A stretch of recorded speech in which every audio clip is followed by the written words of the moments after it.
Hi guys, so I'm going to show you how to make a black and white double exposure specifically for social media, so it'll be square, using two different photos. So artificial double exposure. So first of all, you want to pick a photo you want. So I'm picking this photo of a couple that I took at a recent styled shoot. Just be sure when you're picking a photo, I guess you can use really anything, but what works best is when the sky is blown out or close to blown out, so where it's mostly white. I'm picking this one specifically because it's not super close to their faces. I have some of this extra breathing room, as well as the lightest color, so the sky goes mostly around their heads.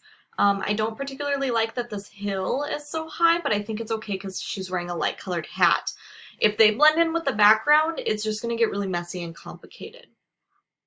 So I'm going to start with this photo.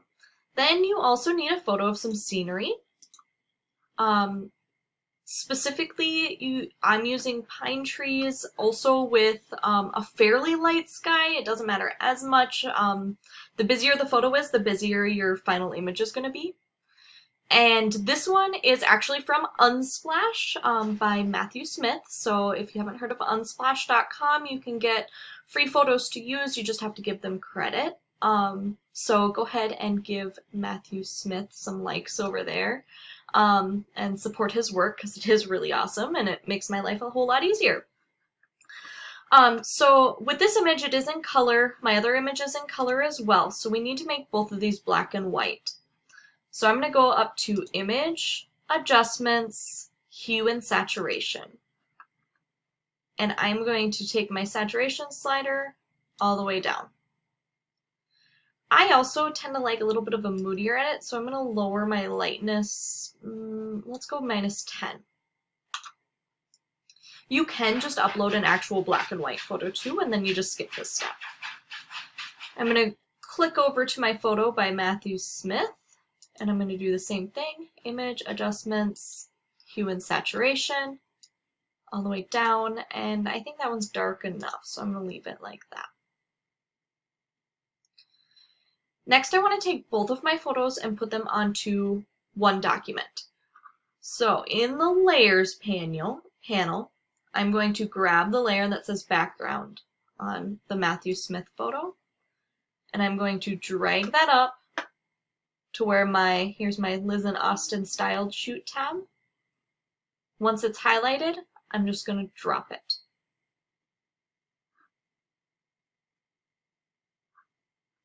And if it doesn't work, go back to your other tab, try again, and I'm actually going to bring it down onto them this time. Use your Move tool to have it fill your frame.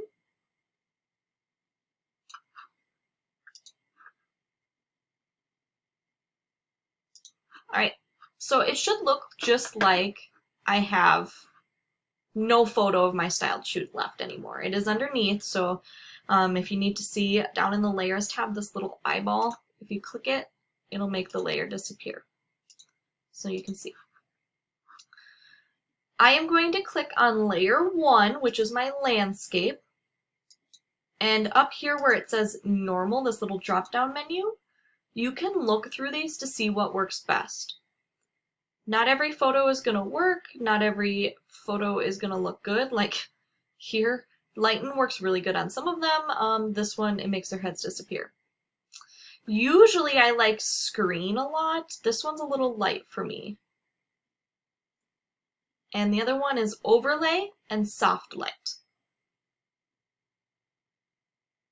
So it just kind of depends if you want darker. You can keep looking through. Hard light isn't bad. Just depending on what exactly you're looking for. Saturation, if you have color, if you have a really nice like color photo, you can overlay that color over your photo and add some to it.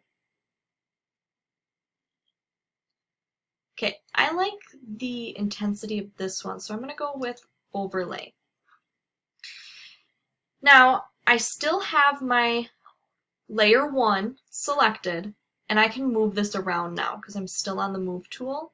So I'm going to put it where I think it looks nice. And obviously, looking at my couple, their clothing is really blown out right now. Her arm and his shirt there.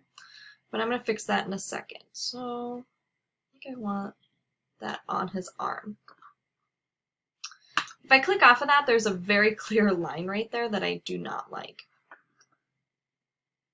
To get rid of that, I'm just going to go to my eraser. Make sure your eraser is at least around 1,000 and your hardness is at 0.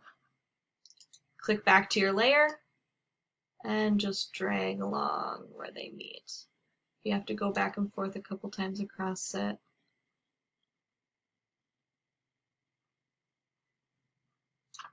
All right.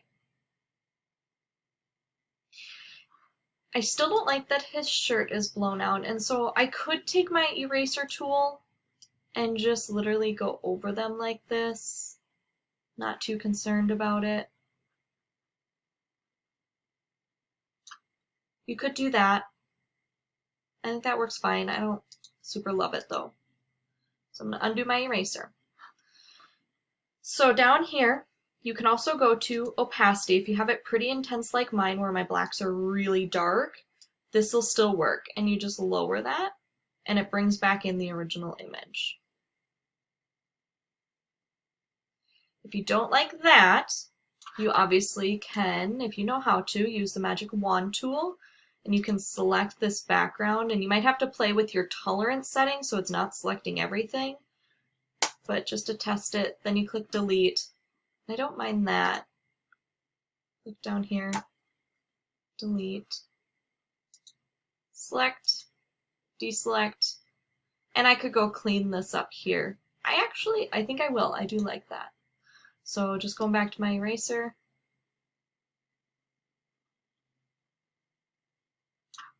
Make it smaller so I can get in down by these trees. Ooh, not that small. You don't want to make it too small that you end up with really hard lines. Because they show up, like, if it's in the wrong spot, it shows up really well then, and that's not what you want. Okay. Alright, I'm liking that. I'm going to go ahead and give it a crop before I edit anymore. So crop tool, I do 10 inches by 10 inches at 300 pixels per inch. Because I save one for a potential canvas for my clients, and then one for, I save a smaller one, usually like 4x4 at 72 for social media. So let's see. And I think I want them a little more centered. I want to make sure I have those sunglasses in there. All right. No, that looks weird. So let's try again.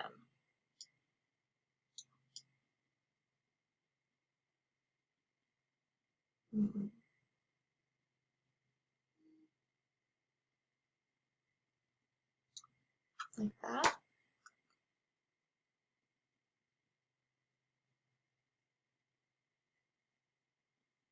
I think I like that.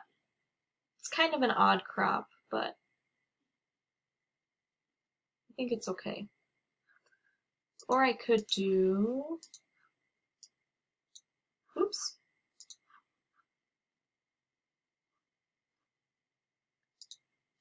I could pull it up quite a bit more and not have them centered.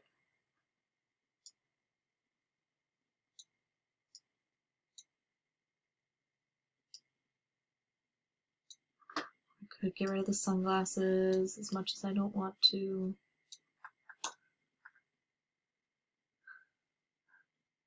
Okay, no sunglasses it is. I'll zoom in a little more so you can see. Alright, so I have this, then I can kind of, like, if I move this around, obviously it's going to be cropped now. But I think I liked it where it was, so I wasn't concerned about cropping it. If you decide that you don't have enough, like, pine trees down here, I guess I don't super feel like I have a lot. I like to go into the clone stamp tool, make sure you're on layer 1, and I go with the I'm going to be cloning this tree here. So I want to make sure that I have an okay sized brush. And I'm going to go maybe just this top half, Alt click to pick my point right in the middle of the tree there. I'm going to go down here, put one right here, and I color in a tree. And maybe I want one with a better point, so I'm going to go Alt click, put this one here, draw it in. Oops. Remember, if you want to do the same tree, you have to go back and Alt click again.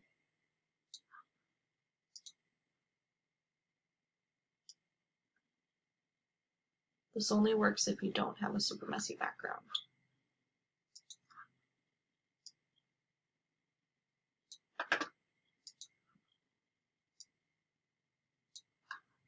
And you can add in some extra trees that way. Great. Now if you want to adjust the black and white at all, you can. Otherwise, if you want to just make adjustments to everything as a whole, you can go over here, right click, and hopefully you guys can see that. I'll click merge down. Alright, so now you should just have one layer named background, image, adjustments. I use levels, you can use whatever you like, but I usually pull my blacks in a little bit. I don't want to pull my whites in a ton because I don't want to lose them.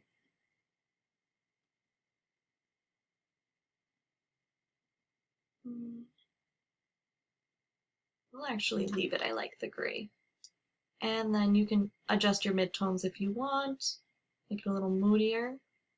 I do kind of like that. Go way dark.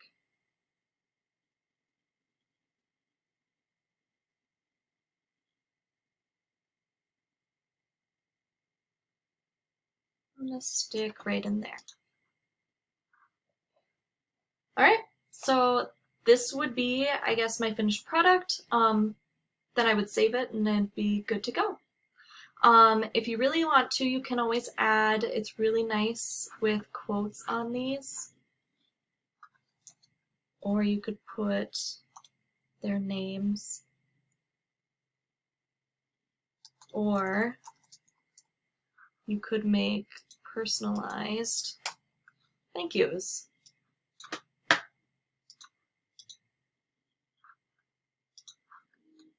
If you have that extra room, and if you had a blown out sky, you usually would. Your pictures of trees don't always have to be like this. I tend to like these U shapes because they frame the photo really nicely. You could do, like, I've seen photos where people look up at trees and it kind of makes a circle of trees, like pointing inwards. You could do that and have your couple in the middle. Lots of different things you could do. And you don't necessarily need trees. I was just showing you trees. You could use water too if you wanted, or the venue, or another photo of them. It doesn't matter.